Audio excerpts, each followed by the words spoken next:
বিমস্টেক সম্মেলনের ফাঁকে ভারতের প্রধানমন্ত্রী নরেন্দ্র মোদী ও বাংলাদেশের প্রধান উপদেষ্টা ডক্টর মোহাম্মদ ইউনূসের বৈঠক নিয়ে চলছে নানা আলোচনা। বাংলাদেশের পক্ষ থেকে বৈঠকের আগ্রহ প্রকাশ করা হলেও ভারতের তরফ থেকে এখনও কোনো নিশ্চয়তা মেলেনি।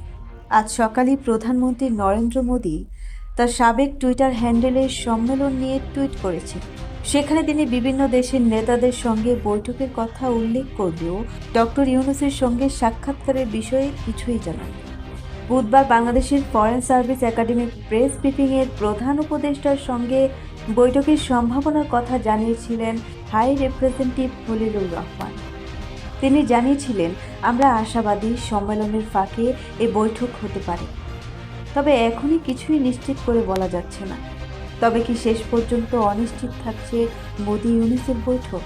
শুক্রবার বিমস্টেক সম্মেলনের শেষ দিনে কি চমক অপেক্ষা করছে? জানার জন্য আমাদের সাথেই থাকুন। ধন্যবাদ।